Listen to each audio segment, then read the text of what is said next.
Carlito, hey bud. Hey, I want to just give you a walkthrough of the new Food Pantry app, just so you know what's going on with this and how I made it, and et cetera, et cetera. I think you'll be instrumental in helping Nancy and Ann to kind of understand some of the capabilities that they actually have at their disposal. So this is the new Food Pantry desktop app. It's a WinForms app, which means that it's just going to be on the computer. We're going to connect to SQL Server in-house in the Metro office, so there won't be an internet connection necessary. Anyway, when you open it up, it'll look something like this. In the menu, what I'm going to do is I'm going to show you some of the administrative tools and other things that you can use here. But first of all, I'm going to import original data. So this will be a one-shot deal. When I do this, what I'm looking at is I'm looking at the current database that's online for the food pantry. And what I want to do is I want to import that data, and I'm going to replace all the data that's actually in the local database that I've been working with. So I'll go ahead and import that. It'll give me a little confirmation over here, tell me how many records that I've imported. And I'll close that form. Other things that Ann's going to be really pleased about. We can archive clients. So right now, just so you know, there's 952 clients, active clients. Let me take a look at, before I do that, let me go to archive clients. What I'm allowing them to do is to select a date, 2019, let's just select August 1st, 2019. When I hit archive here, what it's doing is it's looking for any clients that have not visited the food pantry since August 1, 2019. And any of those, it's going to mark inactive. So the only people that will be still active in the database that will show up on the reports will be clients that have visited the food pantry after August 1, 2019. So let me go ahead and hit archive. It confirms that that's what I want to do. Archives 521 records. So now I see I'm only searching 431 records. Let me take a look at this top client, Kristen, and I can see that her client ID is 740, but there's only 431 records. What Anne wanted to be able to do was renumber these records. After I thought about it for a while, I don't see a reason why she shouldn't be able to do that, because all the reports will still work and all the client history will still work, even though the client IDs have changed. So what she can do is, after she archives them, she can actually renumber the clients.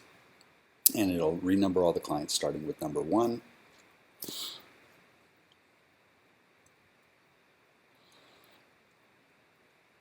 This takes a moment. It's going in and it's changing a whole bunch of things in other database tables. So it renumbered 431 clients. Now if I take a look at Kristen's ID, it's changed to client ID number 280. All right, since I'm on this screen, this is the normal screen. This collects all the data that we're used to. I go here to edit the family members. It tells me their age. Anyway, this is pretty self-explanatory. I can add a client by adding their first and last name here and their birthday, or I can edit one of the clients by just clicking on the edit button, and I can clear it out here without saving by hitting new or clear. So I'm going to cancel this screen. Same with editing the visits. I can put in a specific visit note for this person's current visit. Or I can edit a previous visit. You know, this should all be pretty self-explanatory how this works. I'll close that.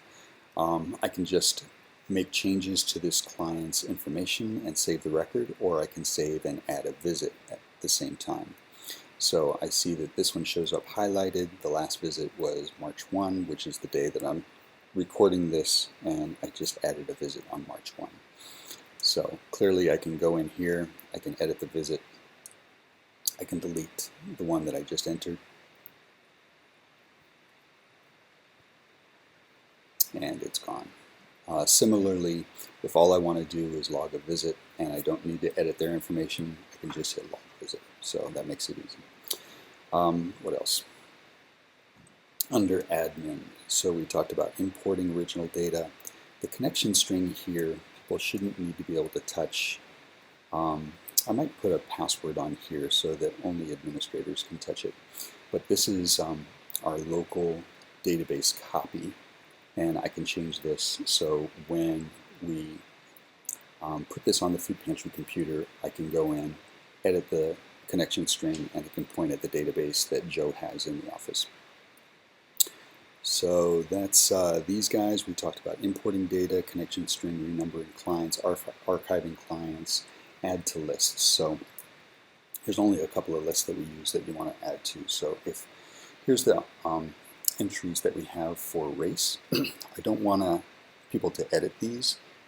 They can only add values to this. So if we want to put in another value for race, I can add a value here, save that, and it'll add to the list, and it'll show up in here under race. Sure that makes sense to you. Same with not nationality, but what else do we have? Oh, sources, referrals. So we may need to change or add the different types of referrals that people come from. What else? So under administration, card setup. This is really important. So you'll have to work with this pretty closely when we initially set up this application. What I'm allowing them to do is add different bits of information onto the cards that they print out. And then these are the location coordinates where that information starts. So if we add a client ID, the left location would be 50, but consider it pixels.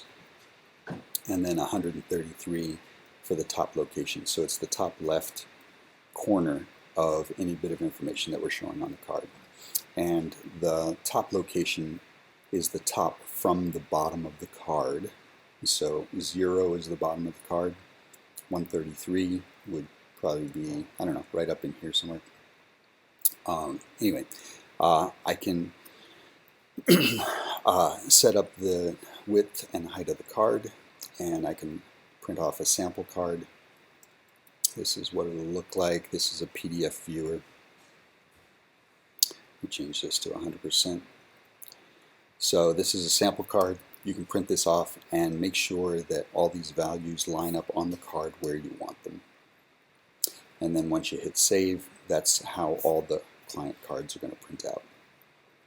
Also under here, card setup, change color scheme. This is just kind of a nice to have, which really isn't important. It'll give people something to play with while they're sitting there waiting for clients. So you can change the background color and the foreground color if you want. Save and close that, so the whole app takes on those colors. And clear special sign-up lists. So when, like for instance, if people are signing up for turkeys at Thanksgiving, you can go in and edit the client and say this person came in and they signed up for a special event. So I'll save that record. Then if I take a look at my reports, or actually, I think there's a special sign-up report right here.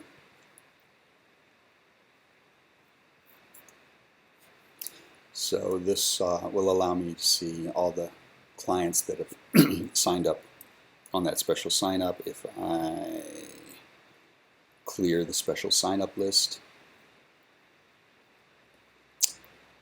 I can take a look at that report again, and it's blank. What else? So that's all the administrative details. I showed you the special report sign-up. Other reports, this is probably going to be the most interesting to Nancy. So if I want to run a detailed monthly report and go January 2019, and I can run the report.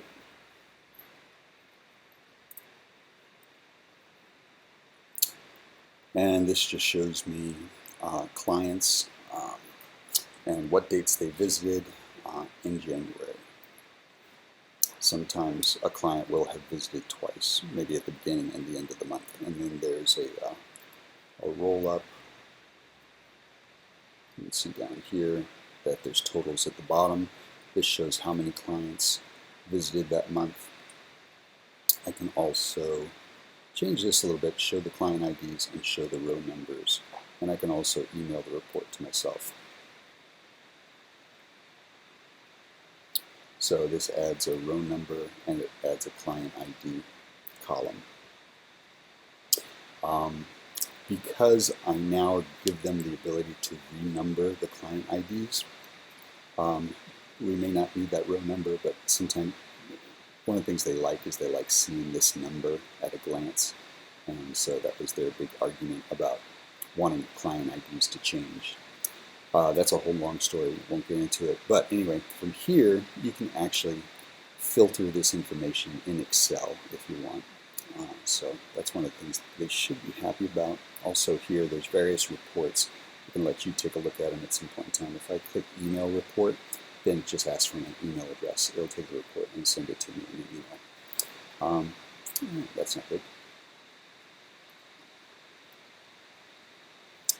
And I think that's about it. Oh, add new client is the same as this button right here to add a brand new client when people walk in.